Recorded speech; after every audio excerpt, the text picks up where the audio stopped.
सबसे पहले शुरुआत करते हैं एक नेशनल खबर से। जम्मू कश्मीर में बीजेपी की बड़ी उड़ान देखने को मिली है। दरअसल वोट शेयर में पहले नंबर पर बीजेपी आई है और सबसे ज्यादा वोट परसेंटेज जो है वो हासिल किए हैं। बीजेपी को 14,62,225 वोट मिले हैं, जो कुल वोट परसेंटेज का 25.64% है।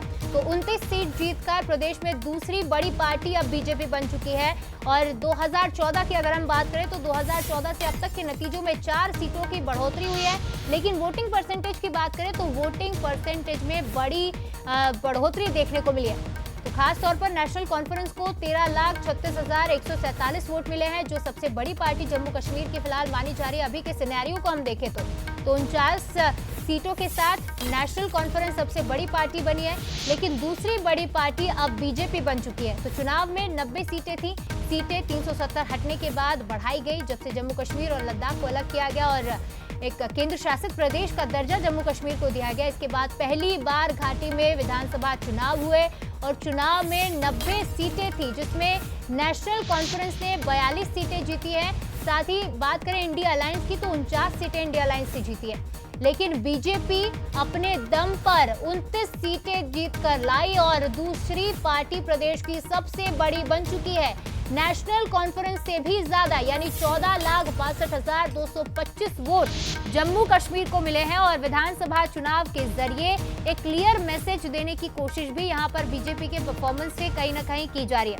तो आर्टिकल 370 खत्म किया गया और दिल्ली के इस फैसले को मंजूर नहीं किया गया था। पहले कई सवाल 370 पर उठे और बीजेपी के जीत का और या फिर यूं कहे कि बीजेपी की इस बड़ी उड़ान के पीछे क्या कारण रहा और बीजेपी ने 29 सीटें किस तरह से हासिल की, इस पर ज्यादा बातचीत करेंगे। हमारे साथ न्यूज हेड शरद जी जुड़ गए।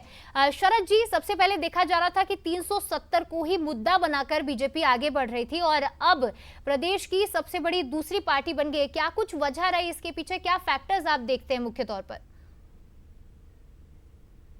में कि बीजेपी का मिशन कश्मीर, उसने वहां पर 370 को हटाया और ये बात भी सामने आई कि वहां हालात बहुत बेहतर करने की कोशिश बीजेपी की तरफ से हुई है, जिसके नतीजे भी दिखे। और एक आप कह सकते हैं कि बिल्कुल हिंसा का कोई भी इस इलेक्शन में हमें नजर नहीं आया, कोई भी इस तरह का मेजर इंसिडेंट। कुछ छुटपुट घटनाएं हो सकती हैं और जम्मू ही वो एरिया है जहां बीजेपी फोकस करके चल सकती है, क्योंकि घाटी का जो एरिया है, वहाँ की जो सियासत है और जिस तरह की डेमोग्राफी है, उसमें ये बात बहुत साफ है कि घाटी से बीजेपी को सपोर्ट उतना अभी नहीं मिलता है और इस चुनाव में भी वही तस्वीर घाटी से उभर कर सामने आई है।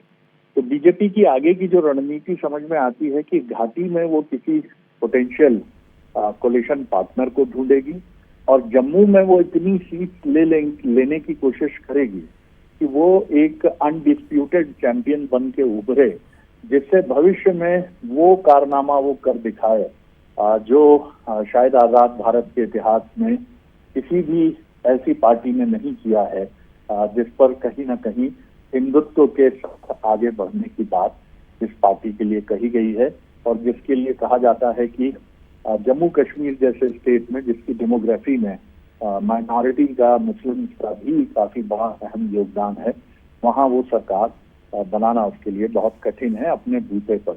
तो बीजेपी का मिशन कश्मीर है, जैसा आप और हम सब जानते हैं कि वो एक थिंकर पार्टी है, एक लगातार सोचने वाली पार्टी है और अमित शाह जैसे जो स्ट्रैटेजिस्ट हैं, उन्होंने आगे के 20-25 सालों की भी एक रणनीति पर काम शुरू किया है। तो कुल मिलाकर मुझे लगता है कि यही वजह है कि प्रधानमंत्री नरेंद्र मोदी ने भी इसकी सराहना की है कि हमारा वोट बैंक जम्मू में जिस तरह से बढ़ा है और जिस तरह से हम एक चैंपियन के तौर पर उभरे हैं, उसके लिए पार्टी कार्यकर्ताओं और नेताओं को बधाई। निश्चित तौर पर शरद जी कहा जा सकता है क्योंकि 25.64% वोट परसेंटेज मतलब वोटिंग परसेंटेज में सबसे हाई बीजेपी है। तो क्या आप जम्मू कश्मीर का फ्यूचर ब्राइट देख रहे हैं?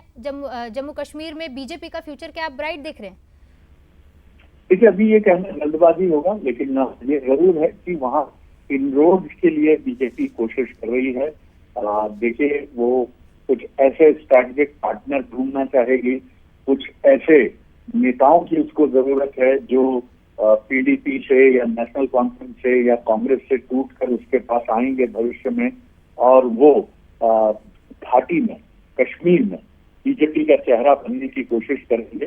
बीजेपी धैर्य से कुछ समय का इंतजार करेगी और यही करना ही उसके लिए उपयुक्त भी है, क्योंकि वहां उसको अपना चेहरा बनाना है। तो सबसे पहले उसे घाटी में एक और लीडरशिप की जरूरत होगी। तो बीजेपी अपनी रणनीति पर काम कर रही है शिवालिका, और मुझे लगता है कि कितना समय लगेगा ये कहना कठिन है, लेकिन उसकी स्ट्रैटेजी मजबूत है।